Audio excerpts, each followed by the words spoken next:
A lot going on up in Chicago and Cook County with the outcome of the Democratic primary for Cook County State's attorney being decided. Now we see the race shaping up in November between a Democrat, a Republican, and possibly even a Libertarian candidate or whoever else gets on the primary ballot there. So a lot of focus there, but also crime in the city of Chicago. But Chicago not necessarily dealing directly with that. There's also been a lot of focus on the issue of Chicago Alderman Byron Joe Lopez and some images of him protesting outside of the Chicago City Hall in front of a banner from a revolutionary group called Behind Enemy Lines, standing behind the ashes of a burnt American flag. So there was some focus on that yesterday as well. But I connected with William Kelly, a reporter out of Chicago, to talk about some of the latest out of Cook County. And of course, topping a lot of the headlines has been the focus of the Cook County Democrats primary for state's attorney.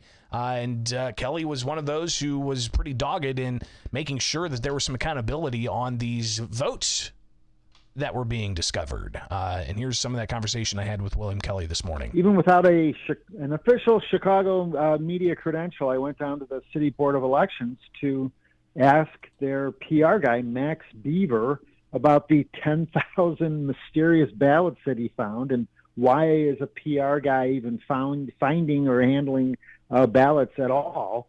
And this seemed to set off a firestorm, as you might imagine, on social media, and it resulted in people finding previous social media posts from Max Beaver, extreme anti-law enforcement, defund the police kind of stuff, prosecute the police kind of stuff, and a lot of people are saying that it was because of this interview with Max Beaver that somehow the City Board of Elections just threw up their hands and certified the election, the Cook County State's Attorney's election, in favor of Burke, O'Neill Burke.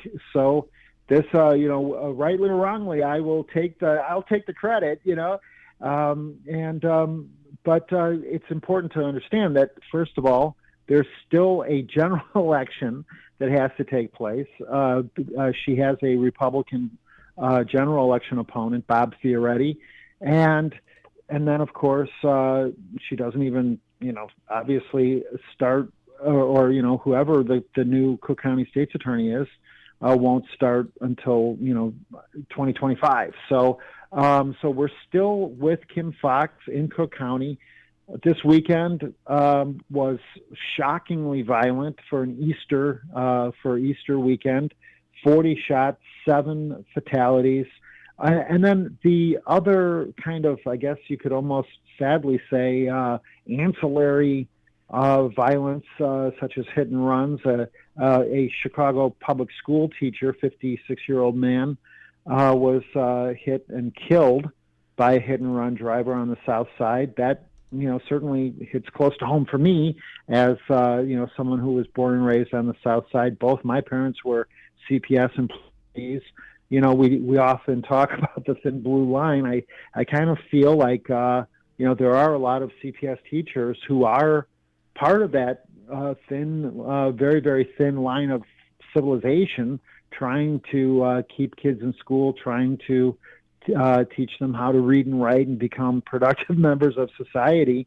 It hurts a lot to hear about this man being struck and killed and left to die on the street on the south side, Greg. So clearly there's a lot of troubling headlines out of Chicago, especially as it starts to get warmer, and how the city handles that situation. But yesterday, the city of Chicago held meetings, and there was a lot of focus on what a sitting Chicago alderman had to say and his actions in front of a banner for Behind Enemy Lines, which is a revolutionary group who's actually apparently called for civil unrest around the DNC. And apparently one message they put out said something to the effect of make police baton bruises the fashion statements for back to school, which is an interesting thing to say. But Chicago Alderman Byron Sigcho Lopez standing in front of this banner of this group, but standing behind a burnt American flag. And you had members of the Chicago city government take Sigcho Lopez to task. In particular, you've got Bill Conway giving a bit of a criticism to Sigcho Lopez. I actually will say I believe Alderman Sigcho Lopez to be a good and decent person. But in looking at the pictures, it strains credulity that he didn't know that the charred remains of our flag were at his feet. And this all happened right outside our front door here.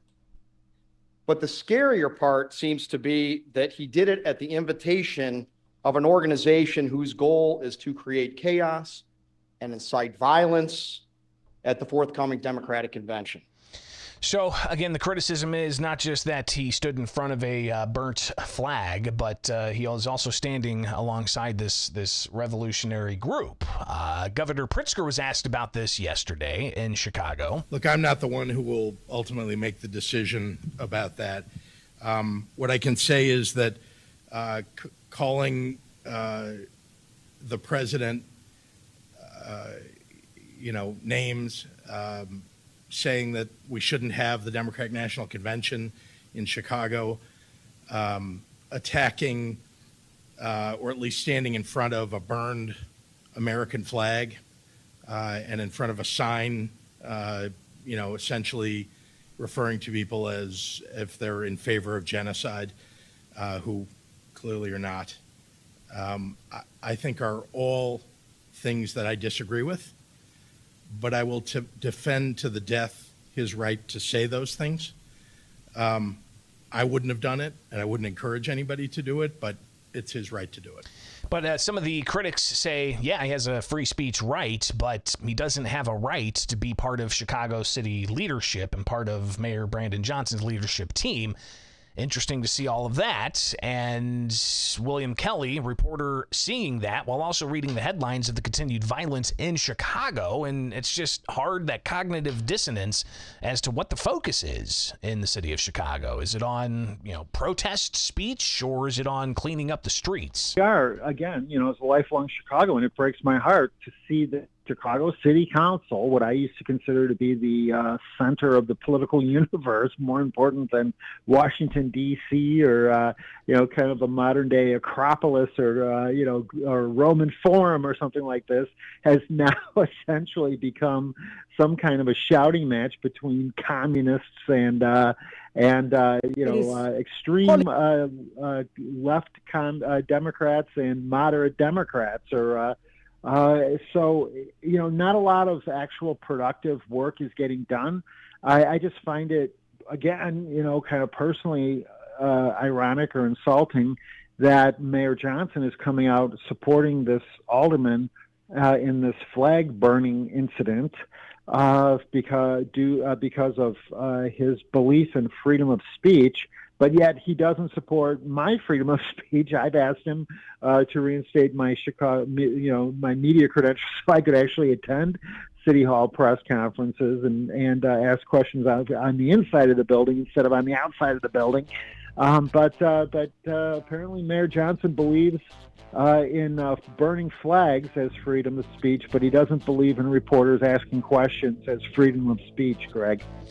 Again, thanks to William Kelly for joining me to talk about the city of Chicago and what's been going on there. But let's hear a little bit of what Chicago Alderman Byron Sigcho Lopez had to say yesterday in front of the city council, defending his position. Or continue to pander and to put the lives of people at risk. That's what I'm very grateful for Alderman Taliaferro, who met with me in good faith over the weekend. Actually, and that's what I bring it up. On Easter Sunday, we met.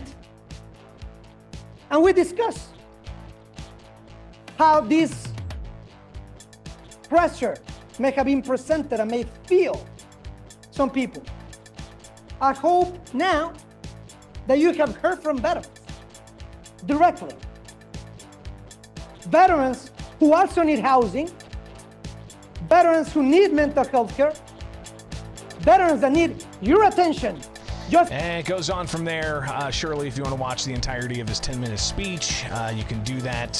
It doesn't necessarily address the revolutionary group, so to speak, but still rather fascinating. All right, it's Bishop on Air. Thank you so much for hanging out and joining me each and every weekday morning here from my home studio where I broadcast to give you guys this on my own personal time. So greatly appreciate it. Like, subscribe, hit that notification bell, and be sure to follow me on X, where you can stay up to date with some of the latest headlines that we produce for thecentersquare.com.